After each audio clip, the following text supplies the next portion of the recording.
My name's Jordan Young. I'm a track and field thrower from Canada.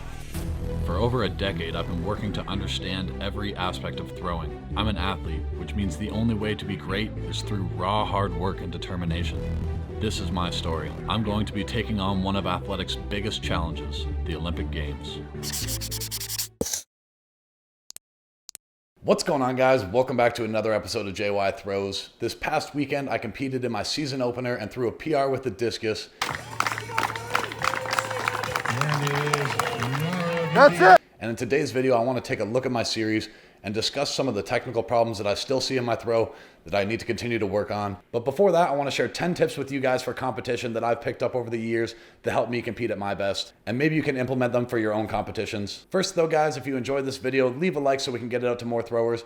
And if you really enjoy it, consider subscribing for more videos like this. So tip number 1 for competition is lightening your lifting. In the first video of this series, I discussed my strength plan for the year, and there's a certain part of the year where you get into the peaking phase and the lifting's light, and that's built for everything to be firing. Once I'm in my peaking phase, the reps that I do before competition is really minimal. I'll be doing sets of 2 or 3, just going kind of heavy, just trying to move the weight as fast as possible, and that really gets me fired up. But right now I'm in the middle of my heavy lifting phase, and this competition is just kind of a bonus competition. So what I do is I lift regular on Monday and Tuesday, and then Thursday I drop down to 80% weight and just go for sets for speed. And I drop about half of the exercises in my workout program because I don't want to wear everything out.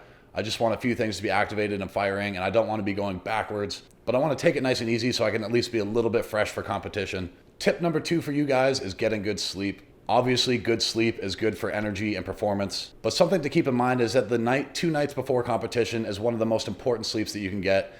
If you happen to sleep crappy the night before competition, your body can still use the energy from 2 days before, and you can still have a great performance. So 2 days before competition, I always make sure that I'm super well rested.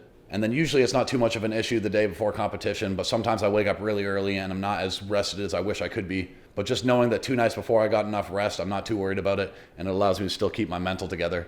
I know one thing that people really like for sleeping is melatonin. I've never personally taken it because I don't have too much of an issue sleeping.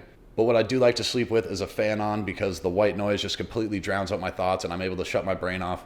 I know a lot of people complain about being awake all night thinking in their own head. So maybe trying white noise for you could be something that could help you out. Tip number 3 for you guys is making sure that you eat well before competition. Just like sleeping, this one should be pretty obvious. You need good food in your body for good energy so you can have a good performance. But sometimes when you're so excited for a meet, it's hard to eat. So what I like to make sure that I do is when I get up in the morning and I get that urge that I'm feeling kind of hungry, I try to just get food in me as soon as possible. Because if I start to wait and then I happen to start thinking about the meet, I'll have a really hard time eating and finishing my meal. Other than that, if you have a hard time eating, make sure that you're bringing snacks with you because it really sucks to be really worn out and feeling really hungry during competition.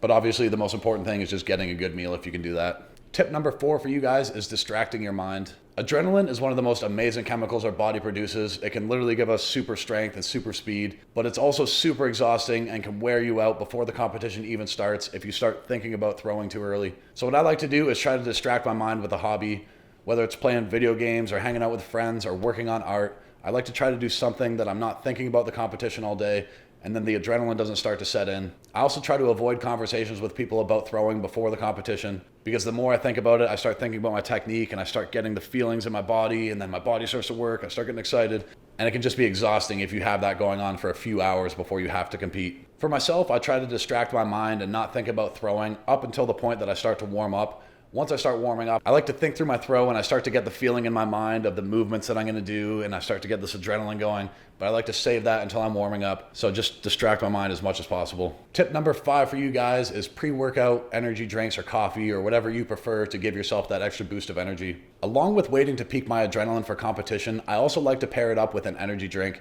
I like to drink 5-hour energies, and I wait until there's 5 or 10 minutes left of warm-ups, and then I drink the 5-hour energy so it starts to hit me during the competition. I know some people like regular energy drinks like a Red Bull or a Monster, or some people just like coffee. I know some people don't like energy drinks or caffeine at all because they get too jittery before competitions. But for myself, I just like the extra bit of energy and boost during competition. Tip number 6 for you guys is create a routine in practice. On every practice throw, I try to do the same thing. I set the discus in my hand, visualize my throw, walk across the circle with the same amount of steps, set my feet in the same way, and begin my wind in the same way. all because when I get to competition, I want to have that routine that I've practiced thousands and thousands of times. And once I step into the circle for competition, even though I'm full of adrenaline and 5-hour energy, by having that routine that I can rely on, it makes me feel like I'm at practice and I'm not worried about the competition. It's just straight muscle memory that I've done so many times. Tip number 7 for you guys is don't foul in practice. So just like having a routine can be helpful because you develop good habits, it can also work the opposite way, and if you're fouling a bunch of throws in practice, then those habits will also come out in competition. And that's something I want to talk about later in this video when I get into my series. But you want to make sure that you're not fouling in practice because you don't want those bad habits to start to stick with you and then have them come through in competition. Tip number 8 for competition is focus on your technique. So up to this point, if you've done the last 7 tips properly, you should be feeling great. Your body should be full of adrenaline and you should have tons of energy. And at this point, I just need to focus on my technique and the cues that I've been working on in practice. I don't try to go faster, it just happens from the adrenaline. So if I focus on and hit my positions in competition, I'll see bigger throws than in practice for the same amount of effort. Tip number 9 is understanding the difference between fear and excitement with adrenaline. Like I was saying earlier in the video, when I get adrenaline in my body, I feel like it's a superpower that I get for free and I love the feeling of it. But I know some people that get that feeling and they start to feel scared of it and they start to get really nervous for the competition. So if you happen to be one of those people and I can help even one of you understand that that feeling is an amazing superpower, and instead of feeling nervous, you should understand that it's such a good, exciting feeling.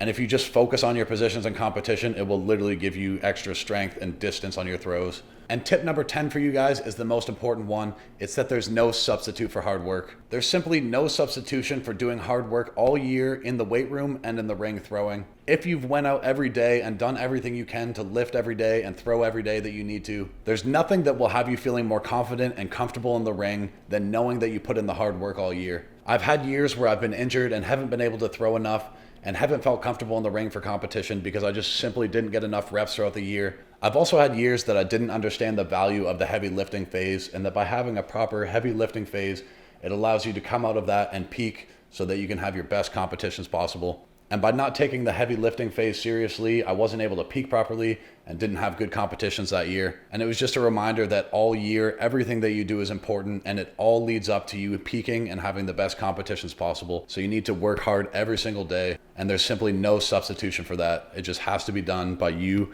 getting out there and doing the work. Hopefully some of these tips can help you guys out for your next competition, but now I want to get into my throws from this weekend and take a look at my series. So this meet was also technically my 3rd practice this year with the 2K Discus. Up to this point, we've been alternating practices with the 2.25K and the 2.5K. So that being said, my timing with the 2K shouldn't be perfect right now, but I did see a few technical problems come out early in the competition that I want to talk about in today's video. So before we get into the actual competition throws, this was actually my favorite throw of the day, and it was my first reverse warm-up. The throw was still a bit flat, but it was nice and easy and down the middle, and it was about 63 meters.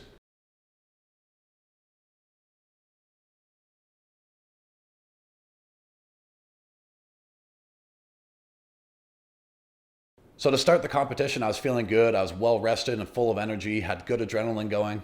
And I get in the ring and foul my first throw. And this is where tip number 7 comes in, which is don't foul in practice. I've been noticing that in practice, I've been hitting little fouls like this on some of my throws. And I haven't been too worried about it because they weren't big fouls. And I thought I could pull it back easier for competition. But the habit ended up coming out in competition, and I did the exact same thing that I've been doing in practice, which I should have known was coming. And right from that moment, it started to mess with my head a little bit because now I have to think about my footwork. Instead of just going in and thinking about hitting the throw down the middle, I'm thinking about, taking it a bit easier to the middle and trying to get my foot down sooner on the block so I don't reverse too far. So round 2, I tried to take it easy and just keep it in the circle, but then I just hit a horrible orbit with the discus. And you can see that it went straight up, so I just walked out the front of the circle. Round 3 was pretty much the same thing. I knew I needed to take it easy so I could keep my footwork in the circle and just get a decent throw in. But you can see that right away out of the back of the circle, I wind back and immediately leave the discus behind instead of having it with my shoulder. And it stays behind the whole time, so it ends up coming out early and goes around 59 meters. Round 4, exact same thing.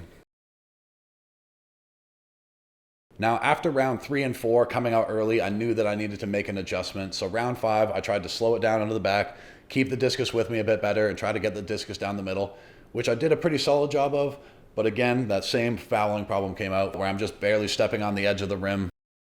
So now after round 5 and thinking about keeping the discus with my shoulder and getting better results on the throw, round 6 I was going in with the same mindset. Keep the discus with me out of the back as the main focus. Now unfortunately my camera actually stopped recording for my 6th round throw, so I've just got this video from the side of Martin. All right, let's see, send it. And we approach now the 700-meter mark.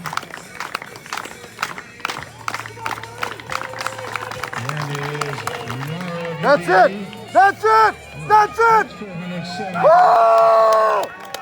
Yeah! So out of the back of the circle in round 6, I thought I was able to keep the discus with me a bit better, and I was able to get a bit higher release, but the discus still came out early and was flying down the left sector line.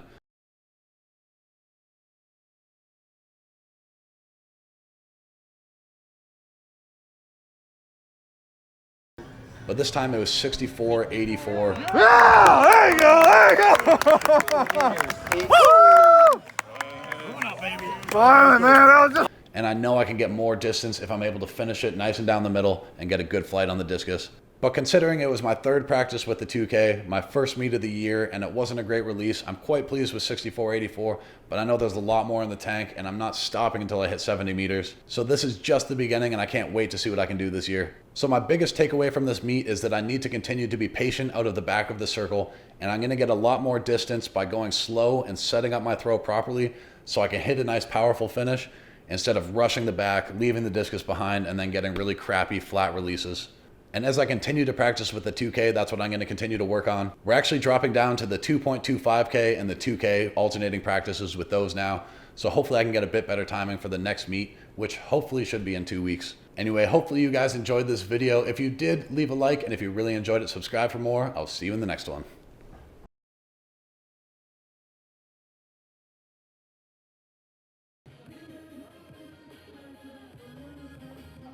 There you go. Nice! Let's go! Bring him in, Lighten Lifting of the University of Virginia.